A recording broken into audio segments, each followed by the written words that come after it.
Debin Barev! Barev Yerevan! Debin, you're sitting. You're not walking out. No, but I can feel a little bit of a boom boom in my heart. Is that? Oh, I feel the Qami, that wind.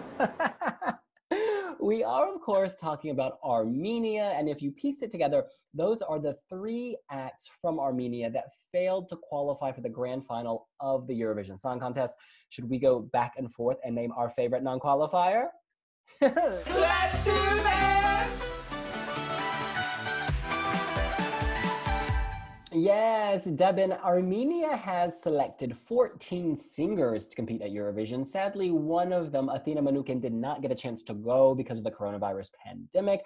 And of the 13 remaining acts, these 3 did not make the grand final. Let's take these one by one, rewinding to 2011 in Dusseldorf. This was the first year Armenia did not qualify. It was with Emmy and the song Boom Boom Chakalaka.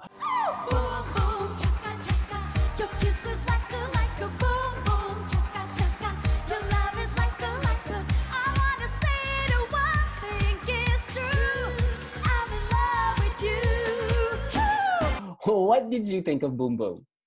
I hated it.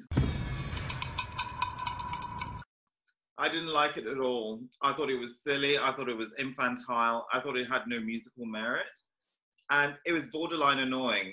It wasn't it didn't have the level of sophistication that Getajani's Rockefeller Street had, which was also that kind of fun, happy spirit. It was just an annoying song. And I'm so glad that it didn't advance beyond its semi. Needed to go, and thank God it went.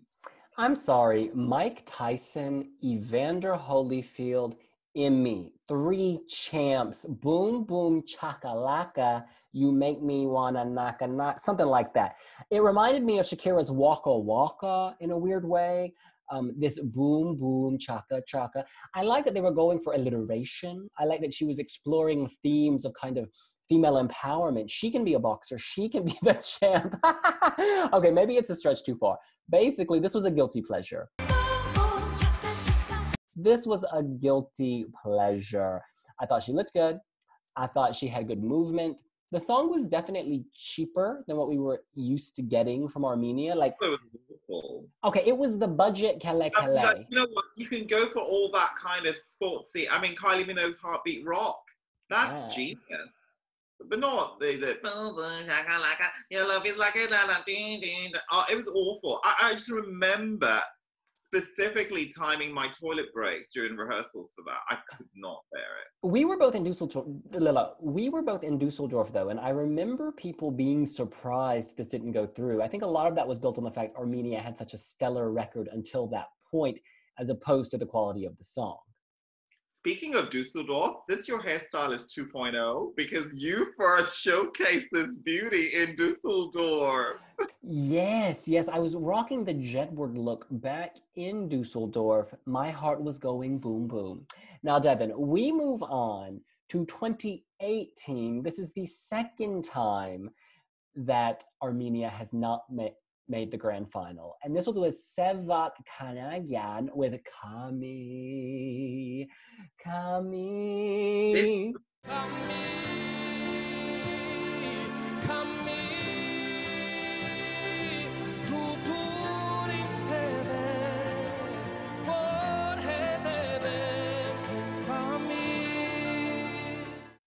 This was, like when we do our prediction videos on ground, we all have our locks and then we argue for the ones that we think are going to go through. Well, interestingly, we all locked on this advancing to the final.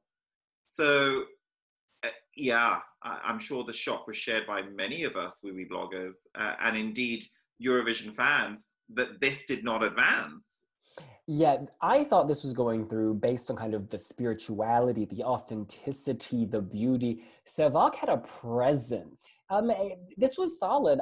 The staging was a bit Spartan. I don't know, I think of the graphite iPhone. It was very gray. But I think it fit the song, and perhaps if we understood the Armenian language, it would have been more impactful. I think I this. mean, those pillars kind of had, as with Armenian songs, they have deeper resonance, don't they? Yeah, and I think that's what let it down actually, because people outside of Armenia didn't get it, and that was ultimately the problem. It's like they were speaking to their domestic audience as opposed to the international audience, and at Eurovision that can be risky if things don't translate. But he's a master vocalist. I mean, he's just wonderful, absolutely wonderful. You were fortunate enough to be at Depri of Ratisil when he was selected. What was the reaction in Yerevan at the time? He was much loved. I think he had just won The Voice of Russia, or he had come from, he's like Armenian Russian, but lived in Russia or grew up in Russia. I can't remember the details, but he's a huge star. He was a big star in Russia as well because of The Voice. And yeah, he had a lot of momentum. I think it was kind of a foregone conclusion that he would win on the ground, but internationally that year, we were talking Azmeek, we were talking to Marco Prelli, and there were a lot of great artists and songs. But I think if you took the temperature on the ground, it was very clear that Sevak was going to win. Yeah. Now, I feel it should have qualified. And I'll tell you my thoughts on my favorite, but I'm sure you know where it's leaning. Well, we move on, we walk along, and we walk out of the discussion about Sevak to Srbuk, that is Starbucks minus a T and a few vowels. The song was Walking Out. The year was 2019. Walking out.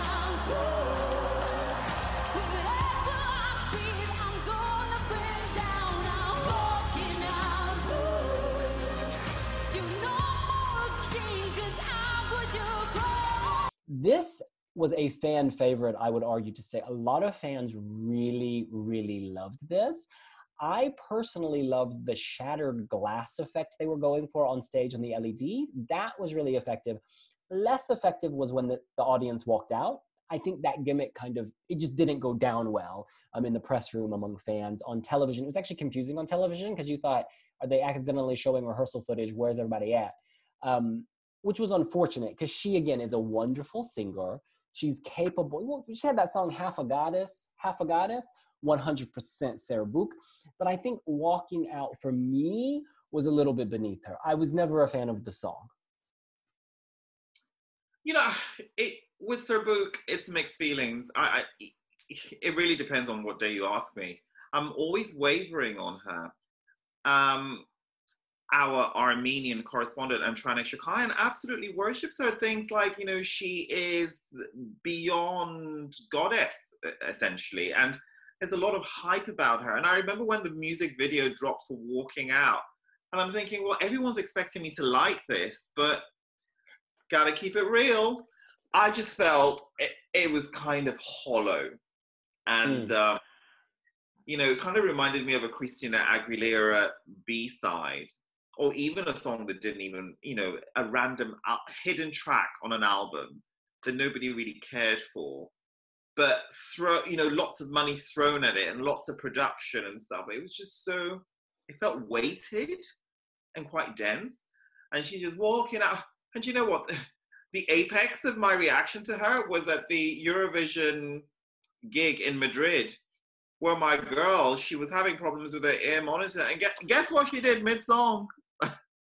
She walked out. But you know what? It was important to get the technical stuff right. She came back and finished and did the whole thing. And they needed to correct it because it was not right. I hope she gets to come back one day with a better song. I really do, because people love her, Devin. People really love her. I just think, you need to treat Eurovision as you don't headline Coachella every year. You kind of need to run with it, all this, we hope she comes back. You've got to seize the moment, babe. Strike when the iron's hot. I love my girl, but what I'm saying is we need fresh faces. All right, Devin. So in terms of qualification, I want to ask you, which of these three songs do you think was least deserving of qualification? Least deserving. Boom Boom is out. It shouldn't have even been selected. Okay, so for me, I actually think Boom Boom is memorable. It's memorable and entertaining. And by the way, I need to clarify, I'm not ranking this based on the artist. This is purely based on the song and the staging. I actually think Boom Boom had better staging than Walking Out. You know what, though? This I is going to do. be very interesting because now I'm going to pin that question on you. Which of these three do you strongly feel should remain a dead certain non-qualifier, least deserving of moving close to qualification? You know what? I'm gonna say Boom Boom because then I have to bring in the vocals. In Srbuk, I don't think Boom Boom showed off Emmy's talents.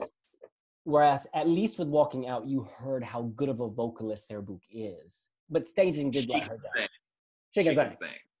So obviously, my favorite is Qami. Yeah.